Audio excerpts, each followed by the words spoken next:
പിതാവും പുത്രനും പരിശുദ്ധാത്മാവുമായ ത്രിയേക ദൈവത്തിന്റെ തിരുനാമത്തിന് എന്നേക്കും മഹത്വമുണ്ടായിരിക്കട്ടെ. ആമേൻ. കർത്താവിനാൽ ഏറ്റവും അനുഗ്രഹിക്കപ്പെട്ട പ്രിയ സഹോദരങ്ങളെ, പെന്തക്കോസ്തി കാത്തിരിപ്പിന്റെ ഈ ദിനങ്ങളിൽ നാം ധ്യാനിക്കുന്നത് പരിശുദ്ധാത്മാവായ ദൈവത്തിന്റെ പ്രവർത്തനങ്ങളെ കുറിച്ചാണ്. പരിശുദ്ധാത്മാവായ ദൈവത്തെയും അവിടുത്തെ പ്രവർത്തനങ്ങളെയും കുറിച്ച് നന്നായി ധ്യാനിച്ചറിയേണ്ടത് ആവശ്യമാണ്. പൗരസ്ത്യ സഭകളുടെ ദർശനമനുസരിച്ച്, പ്രത്യേകിച്ച് അന്ത്യോക്യൻ ആരാധനക്രമ ദർശനമനുസരിച്ച് പെന്തക്കോസ്തി തിരുനാൾ പരിശുദ്ധ ത്രിത്വത്തിന്റെ തിരുനാൾ കൂടിയാണ്. കാരണം പെന്തക്കോസ്തി തിരുനാളിൽ യേശുവിന്റെ പിതാവിൽ നിന്നുള്ള വാഗ്ദാനമായ പരിശുദ്ധാത്മാവിനെ നൽകപ്പെട്ടതോടെയാണ് പരിശുദ്ധ ത്രിത്വത്തിലെ മൂന്നാളുകളും പൂർണ്ണമായി വെളിപ്പെട്ടത്. ദൈവം തന്റെ ഇരു കരങ്ങളായ വചനത്തിലൂടെയും പരിശുദ്ധാത്മാവിലൂടെയുമാണ് മനുഷ്യ ചരിത്രത്തിലും വ്യക്തി ജീവിതങ്ങളിലും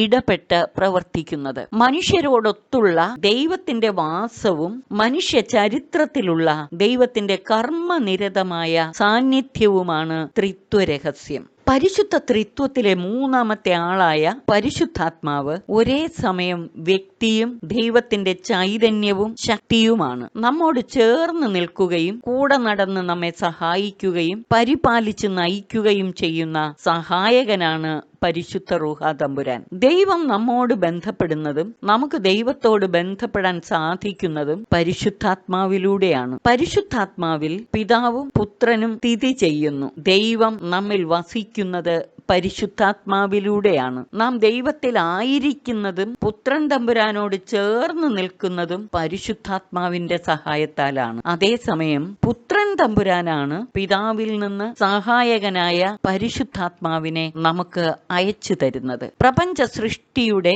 ആരംഭം മുതലും ഇസ്രായേലിന്റെ ചരിത്രത്തിലുടനീളവും ദൈവം മനുഷ്യ ചരിത്രത്തിൽ ഇടപെട്ട് പ്രവർത്തിക്കുകയും പരിപാലിച്ച് നയിക്കുകയും ചെയ്യുന്നത് തന്റെ വചനത്താലും ആത്മാവിനാലുമാണ്. അതിനാൽ പെന്തക്കോസ്തി കാത്തിരിപ്പിന്റെ ഈ ദിനങ്ങളിൽ നാം പരിശുദ്ധാത്മാവായ ദൈവത്തെയും അവിടുത്തെ പ്രവർത്തനങ്ങളെയും കുറിച്ച് ധ്യാനിച്ചറിഞ്ഞ് പരിശുദ്ധാത്മ ചൈതന്യത്താൽ നിറയേണ്ടതാണ്. പരിശുദ്ധാത്മാവിനെ കൂടുതൽ അടുത്തറിയുകയും പരിശുദ്ധാത്മ ചൈതന്യത്താൽ നിറയുകയും ചെയ്യുമ്പോൾ പരിശുദ്ധാത്മാവിന്റെ സഹായത്താൽ പിതാവിനെയും പുത്രനെയും അടുത്തറിയുവാൻ നമുക്ക് സാധിക്കും. ത്രിത്വ രഹസ്യത്തെ അടുത്തറിയാനും പരിശുദ്ധ ത്രിത്വത്തോട് ചേർന്ന് നിൽക്കാനും ദൈവത്തിന്റെ പ്രവർത്തികൾ നമ്മിലൂടെ ഇന്നിവിടെ നിറവേറുന്നതിനും ഒക്കെ സഹായിക്കുന്നത് പരിശുദ്ധ റൂഹാ തമ്പുരാനാണ്. അതിനാൽ കാത്തിരിപ്പിന്റെ ഈ ദിനങ്ങളില് പരിശുദ്ധാത്മാവായ ദൈവത്തിന്റെ പ്രവർത്തനങ്ങളെക്കുറിച്ച് കൂടുതൽ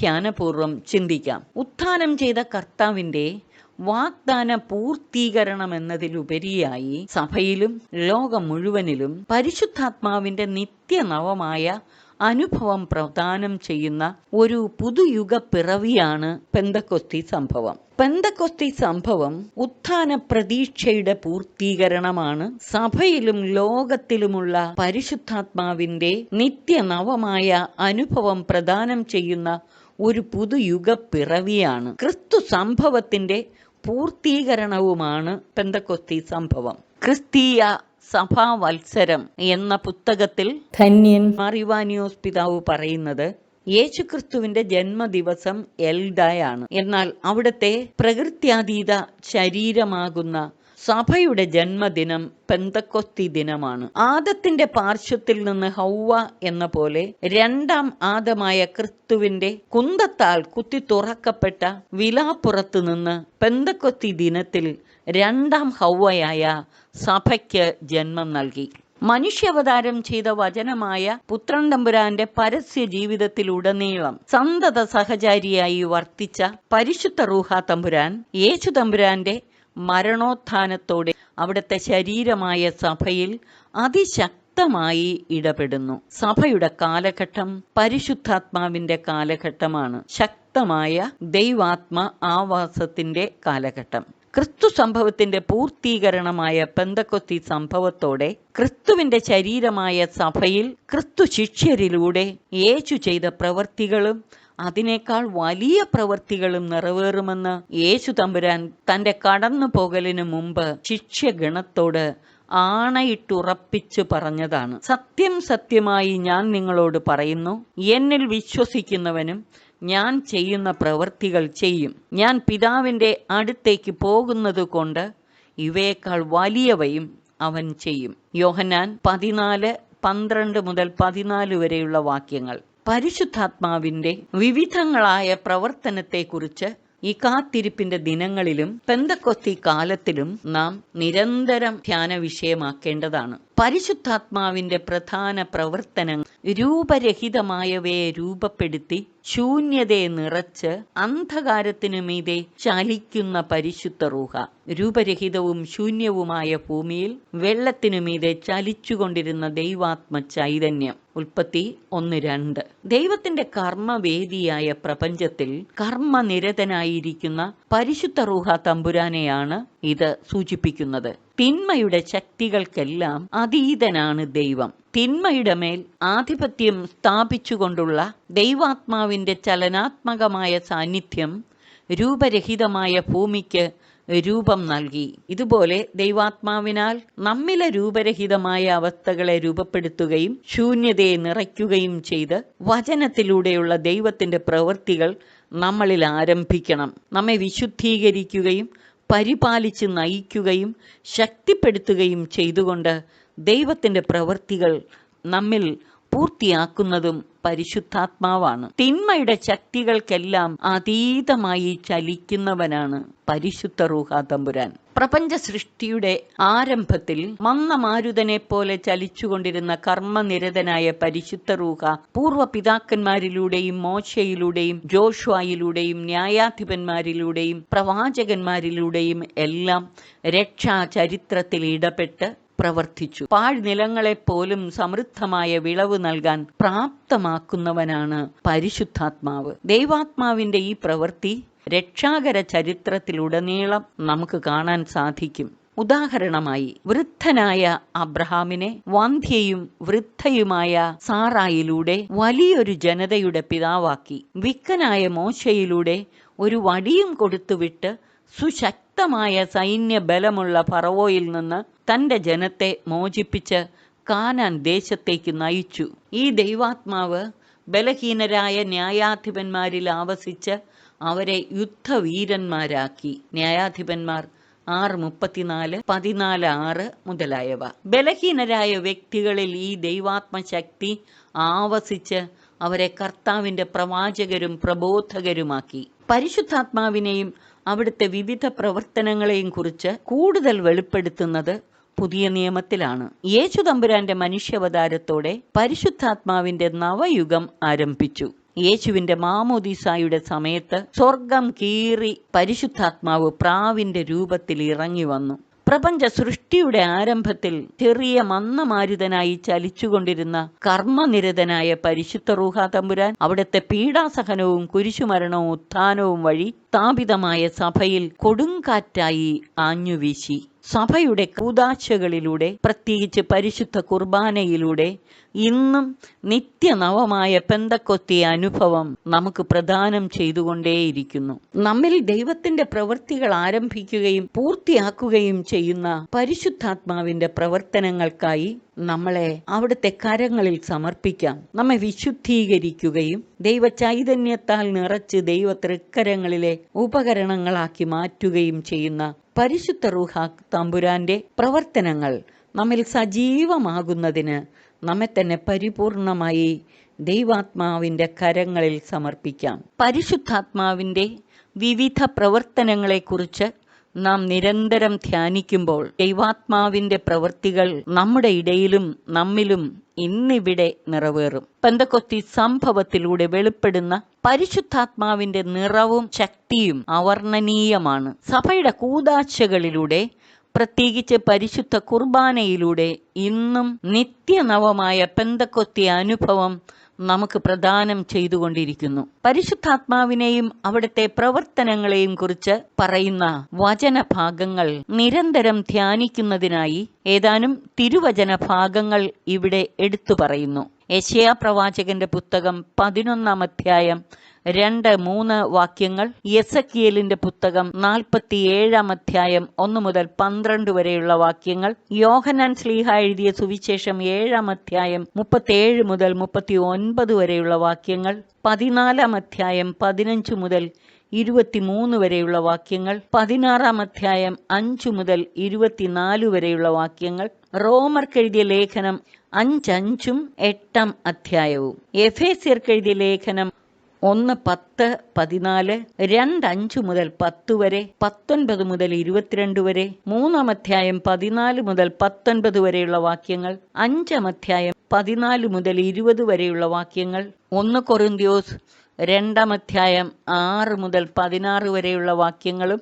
12 മുതൽ 14 വരെയുള്ള അധ്യായങ്ങളും. പഴയ നിയമത്തിലും പുതിയ നിയമത്തിലും പരിശുദ്ധാത്മാവിനെയും അവിടുത്തെ പ്രവർത്തനങ്ങളെയും കുറിച്ച് പറയുന്ന മറ്റ് വചനഭാഗങ്ങളും വായിച്ച് നിരന്തരം ധ്യാനിക്കുക. ഈ തിരുവചന ഭാഗങ്ങൾ നിരന്തരം ധ്യാനിക്കുകയും സഭയുടെ ആരാധനയിൽ സജീവമായി പങ്കുചേരുകയും ചെയ്യുന്നവരിലൂടെ ദൈവത്തിന്റെ പ്രവൃത്തികൾ ഇന്നിവിടെ നിറവേറും. വിശുദ്ധ ഗ്രന്ഥത്തിലൂടെ വെളിപ്പെടുത്തുന്ന ദൈവാത്മാവിന്റെ വൈവിധ്യമാർന്ന പ്രവർത്തനങ്ങൾ ഈ പ്രഭാഷണത്തിൽ ആദ്യം വിവരിച്ചവ ഒഴികെയുള്ളവ ഇവിടെ സംഗ്രഹിക്കുകയാണ്. 1. വചനത്തിലൂടെയുള്ള ദൈവത്തിന്റെ പ്രവൃത്തികൾ നിർവഹിക്കാൻ സഹായിക്കുന്ന സഹായകനായ പരിശുദ്ധാത്മാവ്. 2. ദൈവത്തിന്റെ ഉടമ്പടി വാഗ്ദാനങ്ങൾ നിറവേറ്റുകയും പൂർത്തിയാക്കുകയും ചെയ്യുന്ന പരിശുദ്ധാത്മാവ്.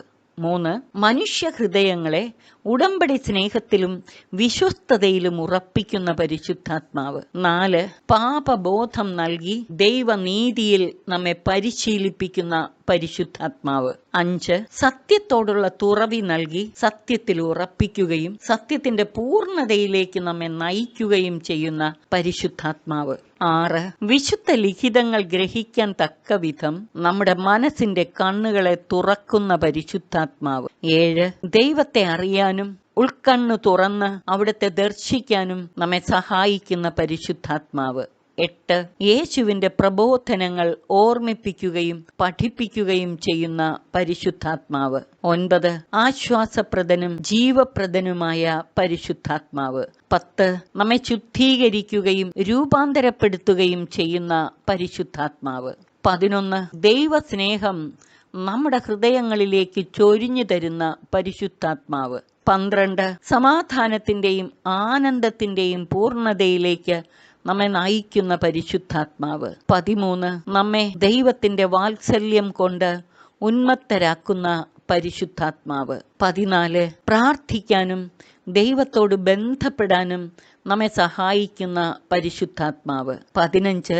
ദൈവജ്ഞാനത്തിന്റെ സമ്പൂർണതയിലേക്ക് നമ്മെ നയിക്കുന്ന പരിശുദ്ധാത്മാവ്. 16. എല്ലാം നവീകരിക്കുന്ന പരിശുദ്ധാത്മാവ്. 17. ദൈവത്വത്തിന്റെ സർവസമ്പൂർണതയിലേക്ക് നമ്മെ നയിക്കുന്ന പരിശുദ്ധാത്മാവ്. 18. സാക്ഷ്യത്തിന്റെയും സുവിശേഷ പ്രഘോഷണത്തിന്റെയും ആത്മാവ്. 19. വരദാനങ്ങളും ഫലങ്ങളും കൊണ്ട് നമ്മെ അഭിഷേകം ചെയ്യുന്ന പരിശുദ്ധാത്മാവ്. 20.